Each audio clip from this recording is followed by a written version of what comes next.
Welcome back to curiosity box.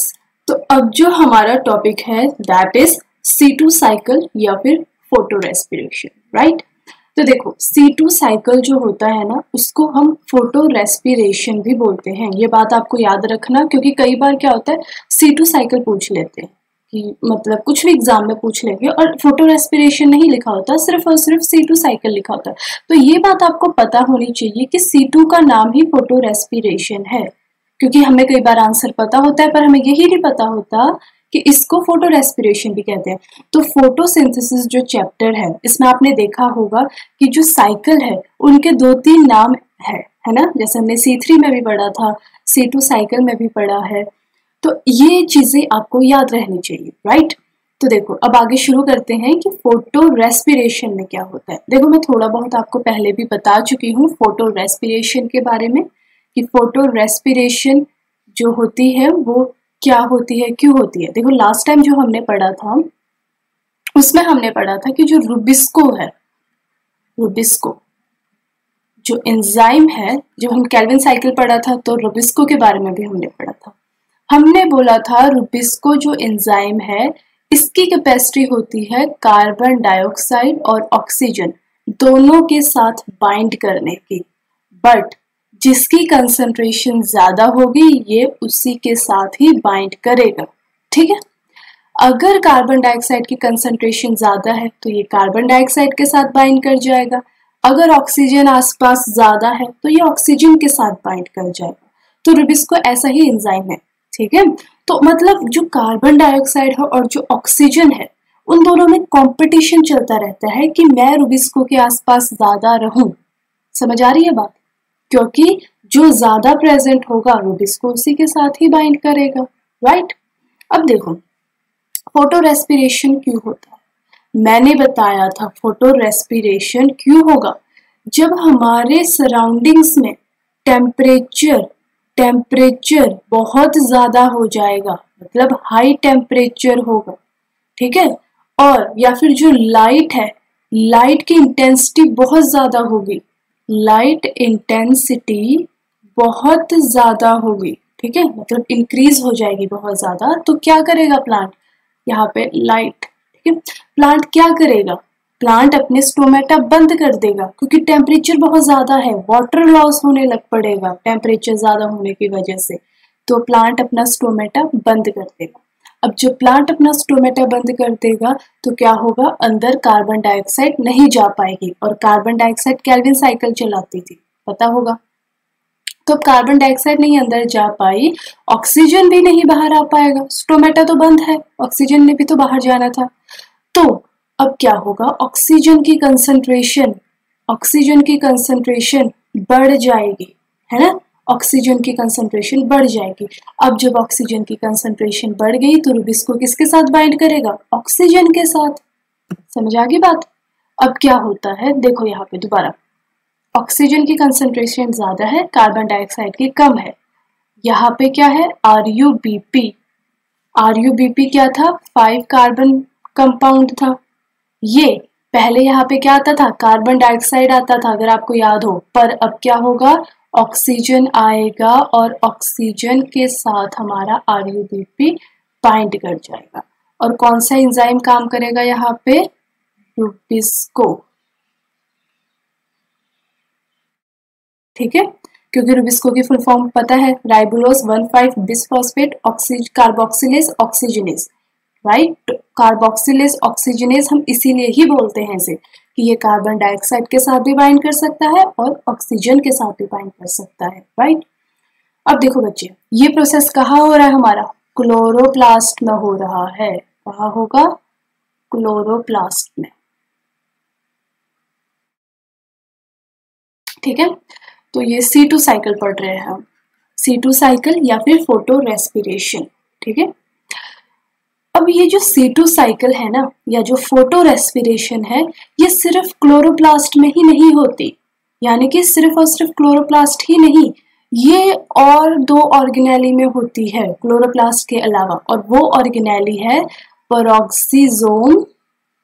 यहाँ पे बना देती हूँ मैं, क्या है ये, पेरोक्सीजोम,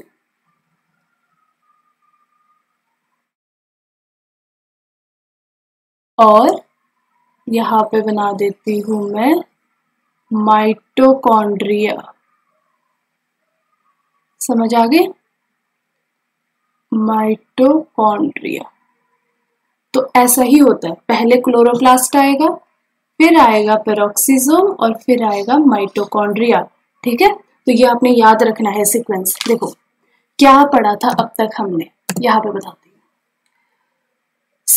फोटो रेस्पिरेशन या फिर C2 साइकिल 3 ऑर्गेनेली में होती है। कितनी ऑर्गेनेली इसमें होती है? 3। तीनों के नाम बताओ जरा। क्लोरोप्लास्ट पहला, राइट, दूसरा पेरोक्सिसोम, तीसरा माइटोकॉन्ड्रिया। ठीक है, तो सबसे पहले देखते हैं क्लोरोप्लास्ट में क्या होता है। तो देखो बच्चे, क्लोरोप्लास्ट में हमारा ये रहा क्लोरोप्लास्ट। क्लोरोप्लास्ट में RuPP ऑक्सीजन के साथ रिएक्ट करेगा रुबिस्को की प्रेजेंस में, और क्या बनाएगा? 2 कंपाउंड बनाता है। उन 2 कंपाउंड के मैं नाम लिख लेती हूँ यहाँ पर, और उनके नाम है 3-फॉस्फोग्लिसरेट, जो हमारा वहां पे भी बना था जब हमने केल्विन साइकिल पढ़ी थी। तो पहला कंपाउंड हमारा क्या बना था? 3-फॉस्फोग्लिसरेट या 3-फॉस्फोग्लिसरिक एसिड। ठीक है, कुछ भी बोल दो, है तो ऐसे ठीक। दूसरा यहाँ पे जो बनता है एक और कंपाउंड, उसका नाम होता है फॉस्फोग्लाइकोलेट। फॉस्फोग्लाइकोलेट। ठीक है, तो यहाँ पे अब आपको देखो कि 2 कंपाउंड बन रहे हैं। अब ये जो 2 कंपाउंड है, इनमें से एक कंपाउंड तो सेम है जो हमारा केल्विन साइकिल में बन रहा था, लेकिन जो ये फॉस्फोग्लाइकोलेट है ये नहीं बनता हमारा केल्विन में, ये सिर्फ और सिर्फ हमारा फोटो रेस्पिरेशन में बनेगा। अब क्या होगा? ये फॉस्फोग्लाइकोलेट आगे पेरोक्सिसोम में जाएगा, ठीक है, और यहाँ पे ग्लाइकोलेट में चेंज हो जाएगा, ग्लाइकोलेट बनाएगा। ठीक है, इसी तरीके से आगे एक और कंपाउंड बनेगा। ठीक है, यहाँ पे एक और कंपाउंड बनेगा, इसमें A लिख देती हूँ, चलो ठीक है। ये कंपाउंड फिर यहाँ जाएगा, इसे मैं B लिख देती हूँ। उसके बाद इस तरीके से यहाँ पे कंपाउंड बनते रहेंगे, अल्टीमेटली RU इधर, ऐसे ही पूरी साइकिल चलेगी। समझ आ गई? अब देखो फोटो रेस्पिरेशन, इसको याद कैसे करना है? बहुत इजी है याद करना, क्योंकि आप कई बार कंफ्यूज हो जाते हैं कि ये क्या है, कैसे इसको याद करना है। देखो बच्चे, क्या होता है, आपको इनमें से कुछ चीजें ही याद करनी है, ज्यादा इसको पूरा ये साइकिल याद करने की जरूरत नहीं। आपको ये याद रखना है कि फोटो रेस्पिरेशन में क्या होता है। देखो याद कैसे करना है, बहुत ईजी है। रेस्पिरेशन, देखो वर्ड्स को तोड़ना सीखो आप। फोटो रेस्पिरेशन बोल रहा है ना वो, तो फोटो तो क्या है? लाइट की प्रेजेंस में, ये बात तो क्लियर है। फोटो मतलब लाइट, तो मतलब जब ज्यादा लाइट होगी तब क्या होगी? रेस्पिरेशन होगी। अब रेस्पिरेशन में आपको थोड़ा बहुत तो पता ही है कि रेस्पिरेशन में क्या होता है। रेस्पिरेशन में सिंपली ऑक्सीजन आती है और कार्बन डाइऑक्साइड निकलती है। ठीक है, कार्बन डाइऑक्साइड रिलीज होती है, अगर मैं सिंपल रेस्पिरेशन की बात करूं। तो बच्चे यहाँ पे भी यही हो रहा है, ऑक्सीजन आ रही है और यहाँ पे कहाँ पे? माइटोकॉन्ड्रिया में एक कार्बन डाइऑक्साइड भी रिलीज होगा। ठीक है, तो माइटोकॉन्ड्रिया में एक स्टेप होगा जहां पे हमारा कार्बन डाइऑक्साइड रिलीज होगा। ठीक है, दूसरी चीज, यहाँ पे ATP भी यूज होता है, ATP भी रिक्वायर्ड होता है। तो फोटो रेस्पिरेशन में भी क्या हो रही है? ऑक्सीजन आ रही है, कार्बन डाइऑक्साइड रिलीज हो रही है। ठीक है, तो अब ये तो नॉर्मली हमने रेस्पिरेशन के बारे में बात कर ली। ठीक है, इस साइकिल को हम C2 क्यों बोलते हैं? क्योंकि ये जो ग्लाइकोलेट देख रहे हो आप, ये 2 कार्बन कंपाउंड होता है और ये स्टेबल कंपाउंड होता है जो फॉर्म होता है। ठीक है, तो 2 carbon compound, stable 2 carbon compound की वजह से इसका नाम हमने क्या रखा? C2 cycle, right. तीसरी बात जो आपको याद करनी है वो ये कि ये जो फोटो रेस्पिरेशन प्रोसेस है, इस पे प्लांट को क्या फायदा है या नुकसान है। मैंने बोला था पहले भी, अगर आपने मेरा लेक्चर अटेंड किया है तो मैंने उस पर बोला था कि फोटो रेस्पिरेशन प्लांट के लिए नहीं सही। क्यों? क्योंकि प्लांट को तो कार्बन डाइऑक्साइड चाहिए था, कार्बन डाइऑक्साइड होता तो वो ग्लूकोज बनाता, लेकिन अब कार्बन डाइऑक्साइड है नहीं, ऑक्सीजन ज्यादा है।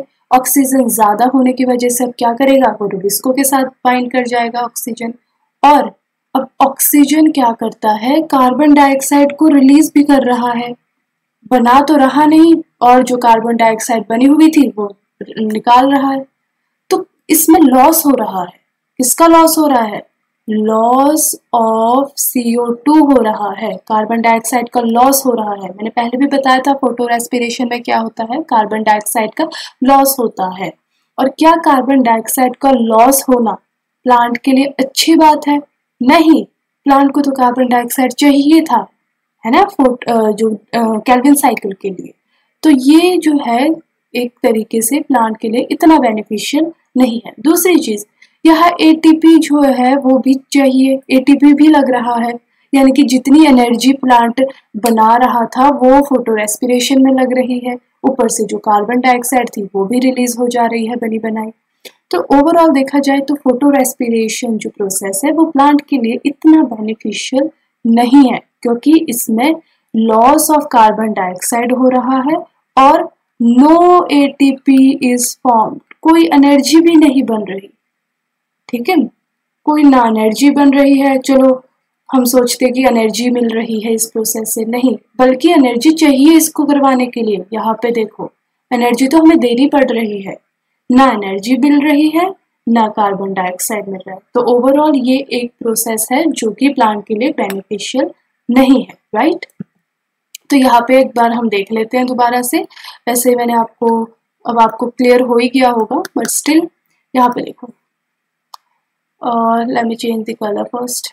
ओके, यहाँ पे मेरे पास ऑक्सीजन ने किसके साथ रिएक्ट किया? RUBP ने क्या बनाया? 3 फॉस्फोग्लिसरिक एसिड और फॉस्फोग्लाइकोलेट, और ये फॉस्फोग्लाइकोलेट ग्लाइकोलेट में चेंज हो जाता है, और ये ग्लाइकोलेट 2 कार्बन कंपाउंड है, और ये स्टेबल कार्बन कंपाउंड है, जिसकी वजह से हमारा जो फोटो रेस्पिरेशन है उसको हम C2 साइकिल भी बोलते हैं। ठीक है, तो ये आपको याद करने की जरूरत नहीं है कि ग्लिसरेट बना, सीरीन बना, नहीं, आपको ये कुछ याद करने की जरूरत नहीं है, पर आपको याद रखना है कि कार्बन डाइऑक्साइड कौन सी ऑर्गेनेली में निकलता है। तो कौन सी ऑर्गेनेली में निकल रहा है? माइटोकॉन्ड्रिया में, राइट। एंड देन जो हमारा ग्लाइकोलेट है वो कहाँ बन रहा है? क्लोरोप्लास्ट में बन रहा है। ठीक है, तो कौन कौन से हमारे रिक्वायर्ड है यहाँ पे? Chloroplast organelle, peroxisome and mitochondria. यहाँ पे मैंने आई गेस ग्लाइकोलेट पेरोक्सीसोम में बना दिया था, पर ग्लाइकोलेट जो है वो पेरोक्सीसोम में नहीं बनेगा। Let me erase it from here, यहाँ से मैं मिटा देती हूँ इसको। हमारा जो ग्लाइकोलेट है वो हमारा यही पे बनेगा। ठीक है, इधर बना देती हूँ। ग्लाइकोलेट हमारा क्लोरोप्लास्ट पर बनेगा, और ये जो ग्लाइकोलेट है ये फिर आगे हमारा कहा जाता है पेरोक्सीसोम में, जैसे कि आपको यहाँ पे दिखाया गया है। ग्लाइकोलेट पेरोक्सीसोम में जाएगा, एंड देन इस तरीके से पूरी साइकिल चलती रहेगी। समझ आ गया? तो आई hope you like the lecture. Next lecture में हम बात करेंगे C4 साइकिल की, C4 साइकिल और देन कैम साइकिल के बारे में हम बात करेंगे, और ये 2 साइकिल बहुत ही ज्यादा इंटरेस्टिंग साइकिल है। ठीक है, और एक और बात, जो C2 साइकिल है वो C3 प्लांट्स, जो हमने C3 प्लांट्स पढ़े थे, व्हीट हो गया, राइस हो गया, इन प्लांट्स में C2 साइकिल चलती रहती है। ठीक है, तो ये आपको याद रखना है। एंड नेक्स्ट जो हम पढ़ेंगे C4 and CAM plants. I hope you like the lecture. Thank you.